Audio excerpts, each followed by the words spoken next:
What's up, heli friends? AJ on AJ's Heli Journey here.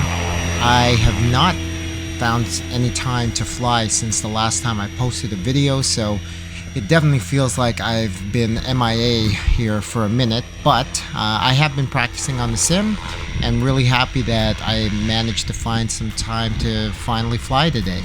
So I got back into where I left off, which was practicing the pirouetting flips, at least where I'm at with it, which is just full pirouettes and a flip from upright to inverted, and then a bit of a pause, and then from inverted back to upright.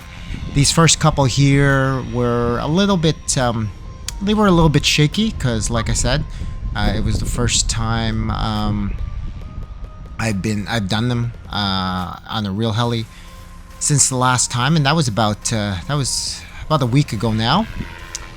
So I know it doesn't sound long, but anybody that's been flying, or maybe it's just me, but it feels like an eternity when it's that long. In any case, I'm glad that I was able to jump right back into it, though, without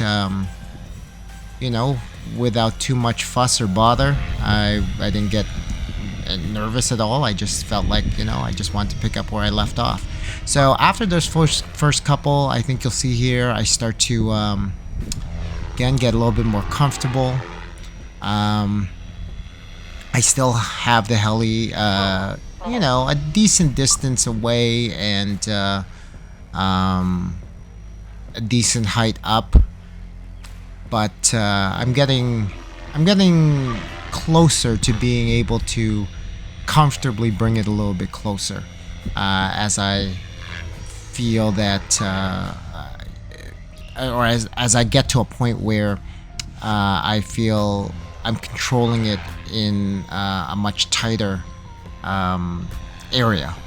So I think the changes you'll see here over the next couple flights as I practice them is just like right there. I'm trying to lessen the time between each of the or lessen the pause, between the pirouetting flip to inverted and then back to upright. And then I'll talk about what I do a little bit different in the second flight, or what I call in the title, my next step with this, as I work towards now the main goal is to be able to get to do continuous pirouetting flips.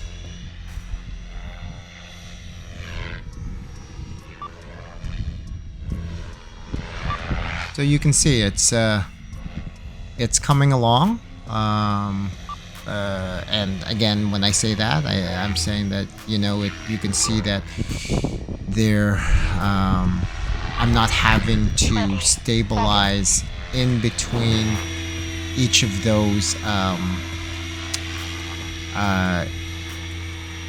from upright to inverted and from inverted to upright quite as long or quite as much.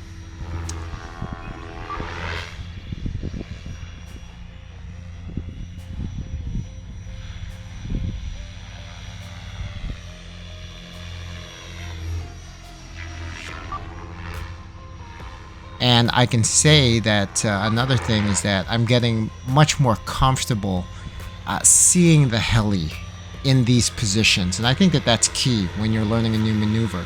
It's one thing to do the maneuver, but it's another thing to reach a comfort level where to see the heli in positions in real life that maybe you haven't seen it before, and in this case it's seeing it pirouette and actually being able to tell more and more which inputs are needed. So here you can see this is the next step for me, which is going from an actual pirouette into a pirouetting flip. Now that one was really dicey, and I'll tell you why. It's because I was more focused on watching the tail and timing getting into the pirouetting flip, or I was so focused on that I almost didn't focus on the actual cyclic stick movement to that needed to be done. So that's what happened there, and I lost it a little bit. This one was better. You can see there, I definitely didn't lose the heli as much. That one felt better. And the other thing is, I was, as I'm doing, and I'm only doing the upright ones right now, but I will do some of the inverted ones where I start with a pirouette and lead into the actual pirouette and flip. But I'm also trying to get used to managing the speed of the actual pirouette, because I don't want it too slow or too fast, and it throws my timing off. So that one was pretty good. You'll see there, and I don't know if this is where, yeah, so there you can see I do a full pirouette inverted before I do the flip, pirouetting flip. And here I'll do it again, I believe. Yeah. 1 minute. So what this will lead into is it'll lead into being able to just do continuous pirouettes, and then just so here you can see I've stopped, so I'm not doing a continuous pirouette, but excuse me, but eventually I'll be doing continuous pirouettes, and then just be able to time in the pirouette and flip. So you can see that last one there, I did a pirouette and flip right from inverted upright to inverted, and almost, not quite, but almost right into inverted back to upright. So it's starting to come together,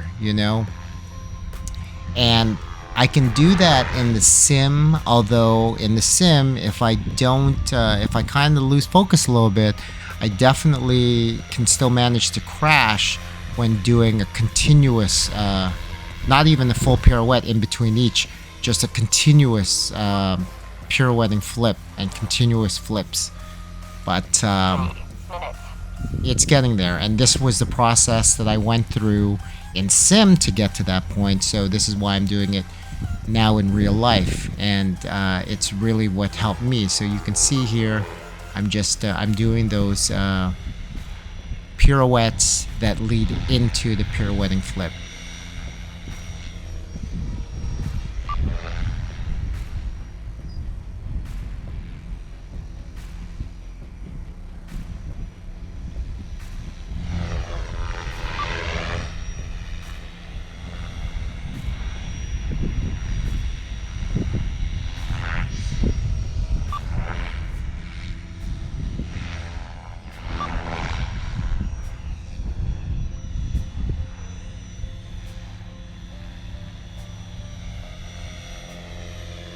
So I think for the last little bit here, I'm not doing any of the pirouettes that lead into the pirouetting flip, but I'm trying to control a little bit more, so that I'm going from inverted to upright, upright to inverted, and then inverted to upright much quicker. And I think you'll see that in the last few here before I finish the flight.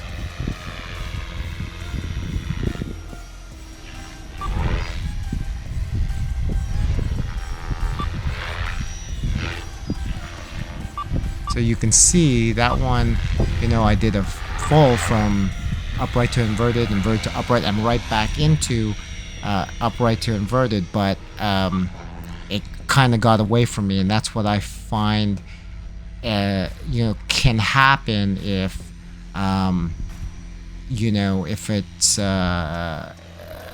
if my timing gets off as I'm trying to do them continuously. So I need to kind of sort out that those inconsistencies in the sim before I really start to press hard to do that here in real life. But I'm getting there, and as we close out the video, I really feel good about my progress so far, and I only expect it to continue as I put in more practice time. But you let me know what you think about my progress so far. You know, I'm sharing as much as I can about how I'm kind of approaching this, so you can see what the development is, and you can let me know whether or not you think it's decent, too slow, or you know, or whatever. Anyways, but thanks for tuning in, man, and we'll see you on the next one. Cheers.